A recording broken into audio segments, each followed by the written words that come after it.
очиротын дашвалурга мундаг хүн байлаа. Олон шүлэг бичсэн тэнгэрлэг байна тэргээд яста амар гоё юмнууд их хийсэн хүн байсан.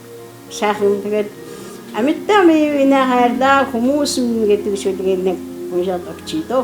За амитта мивина хайрлаа хүмүүс минь алив сайхан бүхнээ бусдаас битгий хармалаа.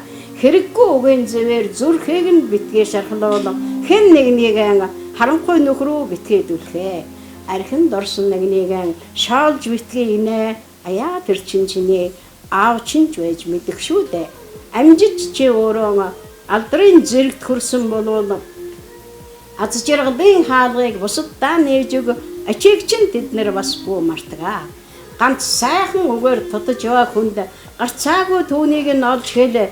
Гадаа нартай сайхан байлаач гэрт хүйтэн байх өдөр газар дээр нэг ус удаа тохиолдно. Чамд дурлсан сайхан хүүнийг чанга хатуу үгээр битгий гомдоо усгүй минь чамайг хайрлсных нь хариуд хайрал чамаас сайхан хүүхэндч дурлж болох шүү дээ.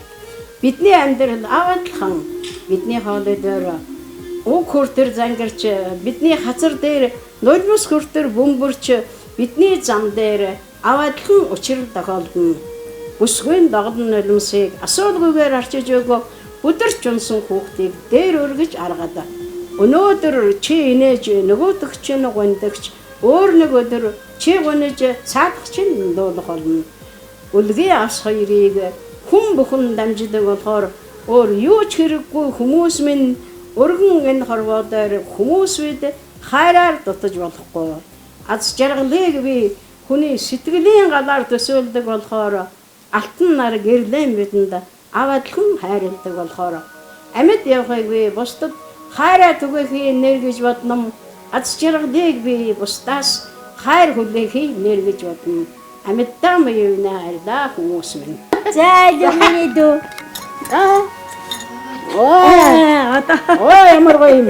Хөөе. Одоо дөрвөөдөө тэр ширээ дээр суугаад нэг ганц дуу дуулжээ. Хоёр ихтэй дүүтэйг дуулмаар болоод штеп. Эпаяа чи өдөр болго уцаар ярьдаг бай. Хоёулаа яваад нэг нь ээж болоод нэг нь хүүхэд нь болоод ингэ явдсан штеп. Би ээж юм байгаа штеп. Өдөр мөрөн сайхан тэмдэг сүргийн хойдоо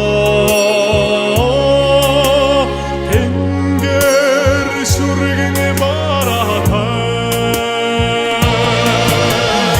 ингийн тэмээний нүчигээ булг шандна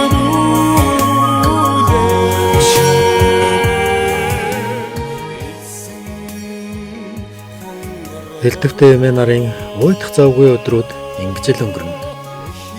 Нутаг орноо хүсэмжлэн зөөдлөж телевизээр гарах хүртэн нүдэндээ нулимстай сэтгэл гэгэлзэн харж хүүхэд насндаа хурдан мороор уралдаж явсан шогшоо уулын цэлгэр хөндий тэмээ үнэн жонжуулж явсан дунд холынхон загтай хоолойг ярьж суухад цаг хугацаа мэдэгдэхгүй өнгөрөх юмтай.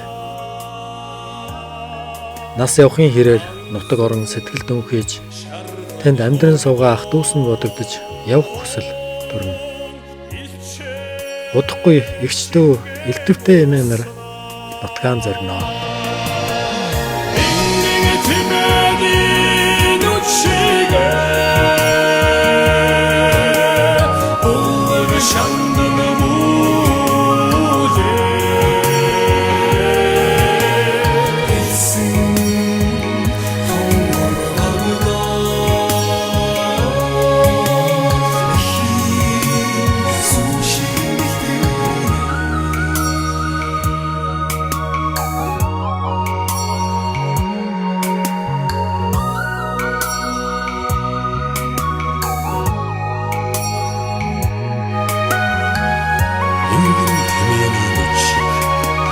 Улаг шандан